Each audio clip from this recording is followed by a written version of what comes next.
प्रिय विद्यार्थियों, आज का टॉपिक प्रश्नावली दूसरी हम लेंगे। यदि हमारे चैनल को आपने सब्सक्राइब नहीं किया है तो आप सब्सक्राइब कीजिए, और सब्सक्राइब कर दिया है तो मेरे वीडियो आपको मिलते रहेंगे। प्रश्नावली दूसरी में हम सरलता से जटिलता की ओर चलेंगे। ये सीखने का सबसे बड़ा मूल मंत्र है। पहले मैं आपको 2.2 सिखाऊंगा, फिर 2.4 सिखाऊंगा, फिर मैं 2.3 सिखाऊंगा, उसके बाद में मैं 2.1 सिखा दूंगा। ठीक है, इस प्रकार के हम वीडियो बनाते रहेंगे आपके लिए। ठीक है, अब प्रश्नावली 2.2 में जो मेन मुख्य चीज़ है वो क्या है? देखिए, अभाज्य गुणनखंड है मेन चीज़।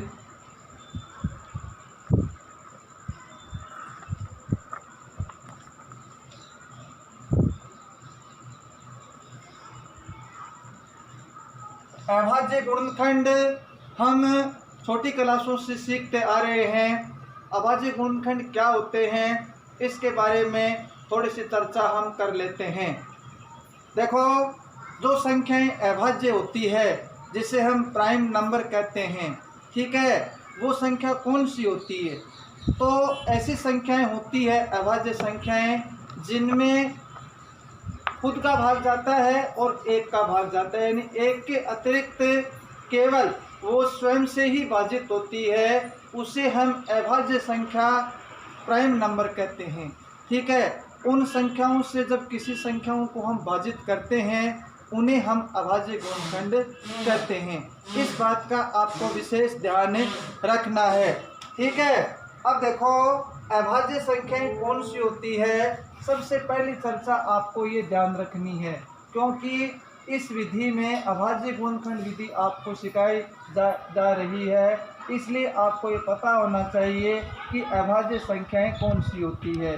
ठीक है, अभाज्य संख्याएं जो है वो आपकी सबसे पहली संख्या अभाज्य 2 होती है। ठीक है, सबसे छोटी प्राइम जो नंबर होती है वो 2 होती है। उसके बाद में 3, उसके बाद में 5, 7, 11, 13, 17, 19, 23। ठीक है, इसके बाद में 29। ये इस प्रकार से अनंत तक चलती रहती है। ठीक है, इस बात का आपको ध्यान रखना है। ठीक है, दूसरी बात आपको ये ध्यान रखनी है विद्यार्थियों कि 1 से 50 तक जो प्राइम नंबर होती है वो प्राइम नंबर होती है आपकी 15 संख्याएं होती है। ठीक है, और 50 से हम स्टार्ट करें और 100 तक ये 10 संख्याएं होती है। कुल मिला के हम देखें तो 1 से 100 तक जो अभाज्य संख्याएं होती है वो 25 संख्याएं होती है। इस बात का भी आपको ध्यान रखना है। कोई बोर्ड के अंदर छोटा प्रश्न बन सकता है कि 1 से 100 तक कुल प्राइम नंबर कितने होते हैं। प्राइम नंबर आपके होते हैं वो कुल 25 प्राइम नंबर होते हैं 1 से 100 तक, और 1 से 50 तक की हम बात करें तो वो होते हैं आपके 15 प्राइम नंबर होते हैं। ये सारी चर्चा छोटी क्लासों में की हुई होती है, आप उसकी चर्चा आप अवश्य कर लें और ध्यान में रखें। अब हम चलते हैं आगे। ये जो अभाज्य संख्याएं मैंने लिखी है, इन अभाज्य संख्याओं से ही हम भाजित करेंगे कि 2 से कोई संख्या भाजित नहीं होती है तो हम 3 से करके देखेंगे, उसके बाद में 5 से, उसके बाद में 7 से करके देखेंगे। ये चीज़ आपको विशेष ध्यान में रखनी है। अब देखिए, सबसे पहले हम चलते हैं सवाल नंबर 1 में। सवाल नंबर 1 में चलते हैं हम। सवाल नंबर 1 आपका ये कहता है कि अभाज्य गुणनखंड विधि से हम इन संख्याओं को घातों के रूप में लिखिए।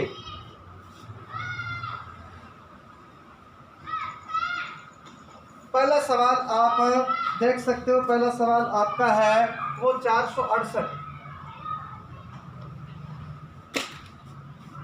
तो 468 में हम 2 का भाग दे सकते हैं। 2 का भाग जा रहा है तो 2 का भाग हम देंगे।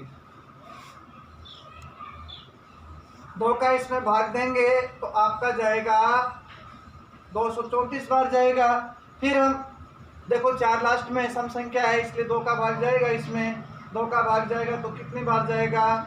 1 बार। ठीक है, 1, ये कितने हो गए? 7 हो गए। कितने हो गए? 117 हो गए। ठीक है, अब इसमें 2 का भाग नहीं जाएगा। 2 के बाद में किसका नंबर है? 3 का नंबर है, तो हम 3 का भाग देंगे इसमें। 3 का भाग इसमें देंगे तो 3 3 9 हो जाएगा और 9 3 27। फिर 3 का भाग देंगे तो कितना हो जाएगा? 13 हो जाएगा।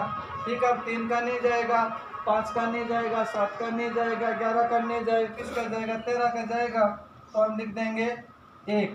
ठीक है, ये इसके अभाज्य गुणनखंड कहलाते हैं।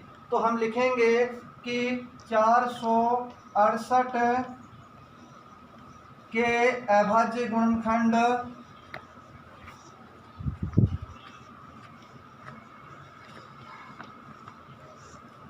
आपके आगे 2 की घात 2, 2 कितनी बार है? 2 बार है। 3 की घात कितनी आ गई? 1 आ गई। और 13 की घात 1। ये इसका उत्तर हो गया विद्यार्थियों। लेकिन बोर्ड के अंदर क्या है? यहाँ 1 की जगह कितना आएगा? 3 2 बार है, तो यहाँ 3 की घात 2 आ जाएगी। ठीक है, बोर्ड के अंदर 2018 के अंदर एक प्रश्न इस प्रकार का पूछा गया था कि किसी संख्या का अभाज्य गुणनखंड करके उनकी जो घातें हैं उनको योग के रूप में लिखिए। तो यहाँ से प्रश्न हमारा बोर्ड के अंदर कैसे बना था, इसका आपको ध्यान रखना है कि अभाज्य गुणनखंड की घातों का योग कीजिए। तो यहाँ से हम घातों का योग कर लेते हैं, घातों का योगफल। इस बात का आपको ध्यान रखना है कि घातों का योगफल हम करेंगे तो इसकी घात कितनी है? 2। इसकी घात कितनी है? 2। इसकी घात कितनी है? 1। तो 2 + 2 4, 4 एक कितनी होगी? 5। यानी घातों का योगफल कितना आ गया? 5 आ गया। यहाँ से आपको घातों का गुणनफल पूछ सकते हैं बोर्ड के अंदर। घातों का गुणनफल पूछ सकते हैं, तो हम लिख देंगे 2 × 2 × 1, यानी 2 दूनी कितने हो गए? 4 हो गए।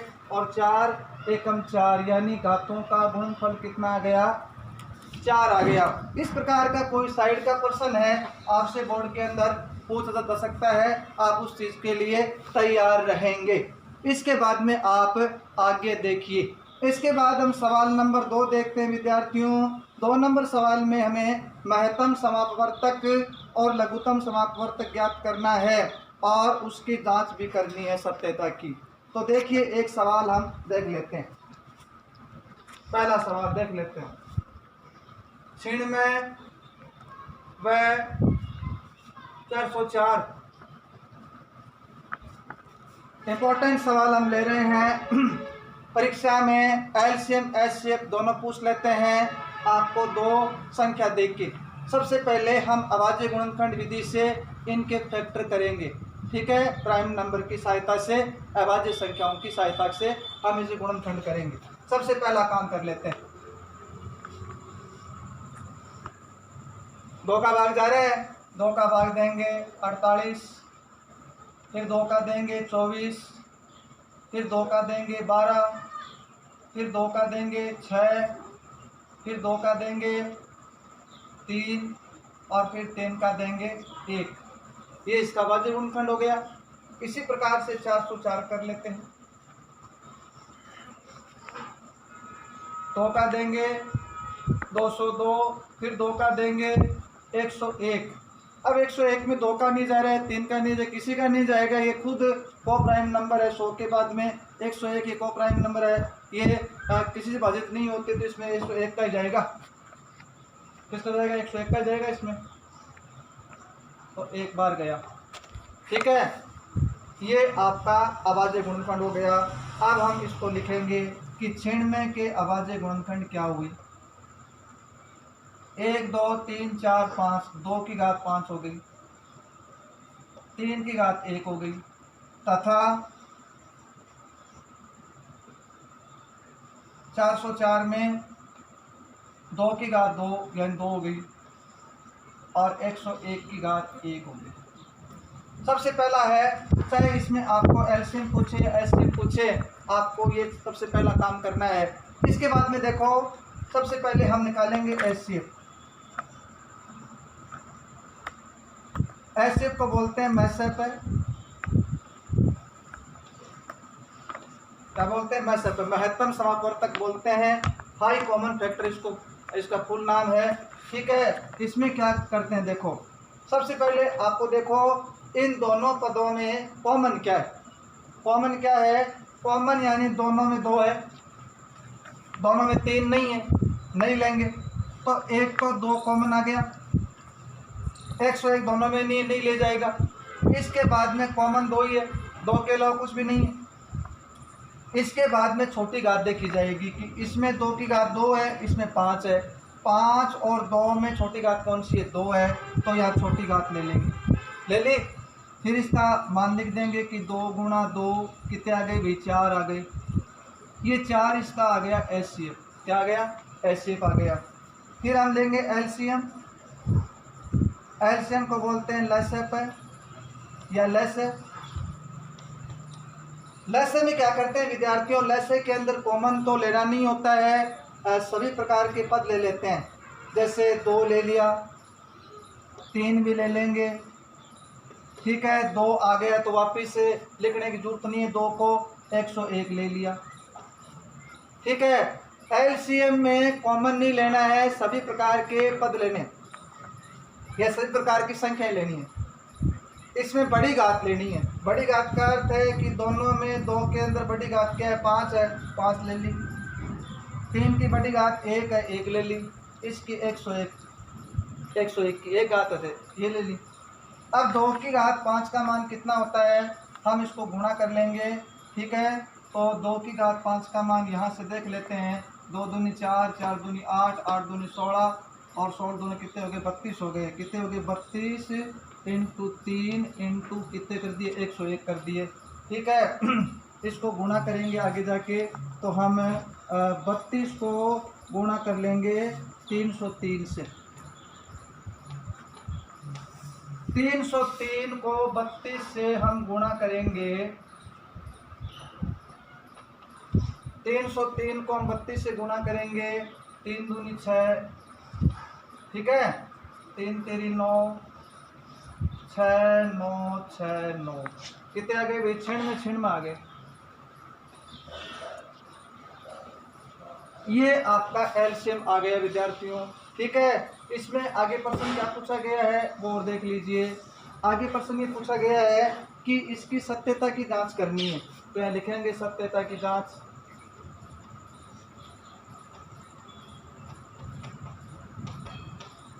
सत्यता की जांच में एक सूत्र काम आता है, जो इसमें लिखा है सवाल के अंदर, नहीं लिखा है तो आपको याद कर लेना है।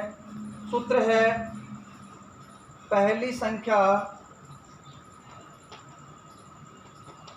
इनटू दूसरी संख्या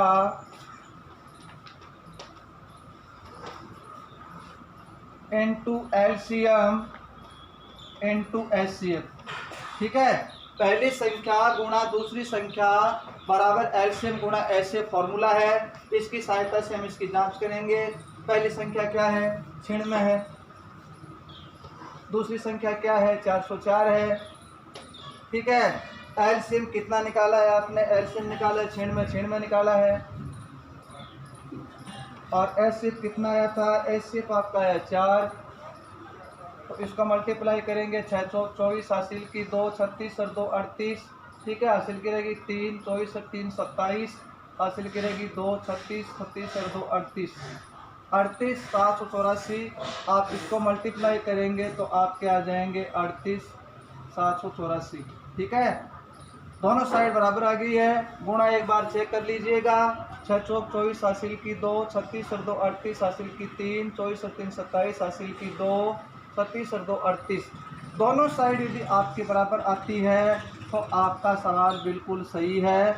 इसे हम कहेंगे इति सिद्धम, यानी सवाल में कोई मिस्टेक नहीं है। ये इति सिद्धम हो गया। अभी आ गया समझ में?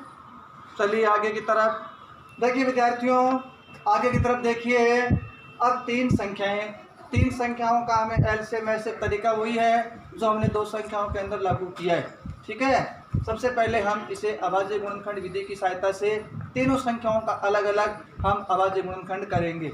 तो करते हैं स्टार्ट। 40 का कर लेते हैं पहले। 2 का देंगे 20 बार, 2 का देंगे 10 बार, 2 का देंगे 5 बार, फिर 2 का जाएगा नहीं, 5 का जाएगा, 5 का 1 बार। इसी प्रकार 36 कर लेते हैं। 2 का देंगे 18, 2 का देंगे 9, ठीक है, 3 का देंगे 3, 3 का देंगे 1, फिर 26 में आइए 2 का जा रहा है कितने बार, 63 बार गया, फिर 3 का देंगे 21 बार गया, फिर 3 का देंगे 7 बार गया, फिर 7 का दे देंगे 1 बार गया। ये अभाज्य गुणनखंडों में गलती नहीं होनी चाहिए। आप छोटी क्लासों से इसका अभ्यास करते आ रहे हैं प्रिय विद्यार्थियों, ठीक है, अच्छी प्रश्नावली है। चलिए आगे। 40 का अभाज्य गुणनखंड क्या आया, 2 है 3 बार, 5 है 1 बार, ठीक है। इसके बाद में आए आगे। 36 का अभाज्य गुणनखंड आया, 2 है 2 बार, 3 है 2 बार, ठीक है। इसके बाद में आगे आइए। 126 में 2 है 1 बार, 3 है 2 बार और 7 है 1 बार, लिख दिया। अब चलिए एचसीएफ यानी मैसेप या मैसेप है, एक ही बात है। देखो एचसीएफ में 3 पद आ गए, तीनों पदों में आप कॉमन बताइए, ठीक है। कॉमन क्या है, 2 सब में है तो एक तो 2 ले लेंगे, 3 सब में है क्या, 3 तीनों पदों में नहीं है तो 3 नहीं लेंगे, 5 तीनों पदों में नहीं है 5 भी नहीं लेंगे, 7 भी तीनों पदों में नहीं 7 भी नहीं लेंगे। तो केवल कॉमन क्या है, 2 है, 2 ले लिया। अब तीनों में देखिए 2 में छोटी घात क्या है, यहाँ 3 है, यहाँ 2 1 है, छोटी घात क्या होगी, ये होगी 1 हो गई, तो 1 ले ली। ये आपका आ गया एचसीएफ, ठीक है विद्यार्थियों। एलसीएम देखो,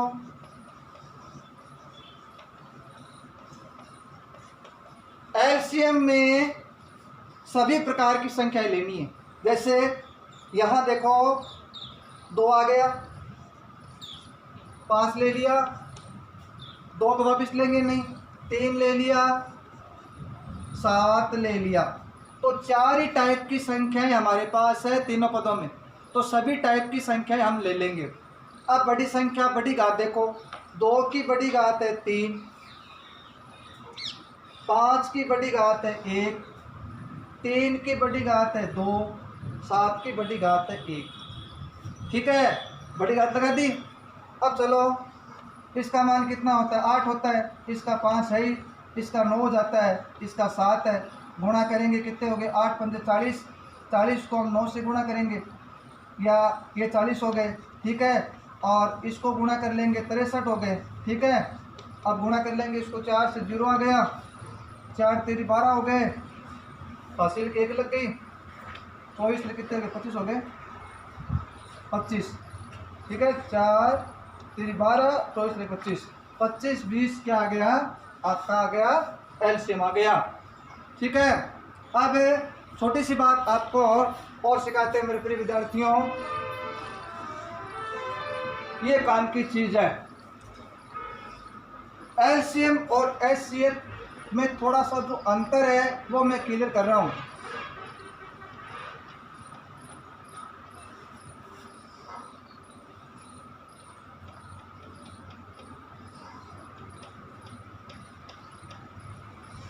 क्योंकि सबसे बड़ा डबल माइंड इसमें रहता है, इसलिए इन दोनों में अंतर का बात आपको ध्यान रखनी पड़ेगी। ये अंतर नहीं रहना चाहिए आपके दिमाग में। देखो एचसीएफ में सबसे पहली बात आपको ध्यान रखनी है कि आपको दिए गए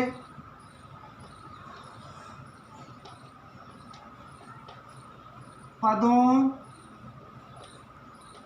में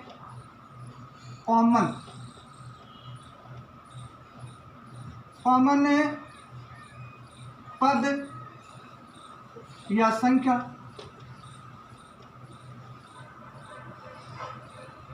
लेनी, ये पहली बात है कि आपको जो पद दिए गए हैं, संख्या दी गई है, चाहे वो 3 संख्या दी है या 2 संख्या दी है, आप सबसे पहला काम करेंगे कि उसमें कॉमन पद या संख्या ले लेंगे, ठीक है। उसके बाद में दूसरी बात है कि कॉमन पद या संख्या पर सबसे छोटी घात लगाते हैं। ये दूसरी बात है कि जो आपने कॉमन पद लिए हैं, आप कॉमन पदों में देखिए सबसे छोटी घात जो है वो आप उस पर लगा देंगे और फिर उसको गुणा कर देंगे। गुणा करते ही उत्तर आ जाएंगे विद्यार्थियों। अब चलिए आगे दूसरी बात, एलसीएम में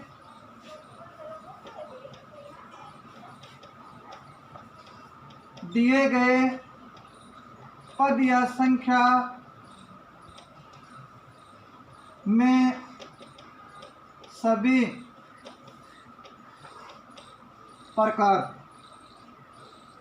प्रकार का अर्थ है ऑल टाइप्स,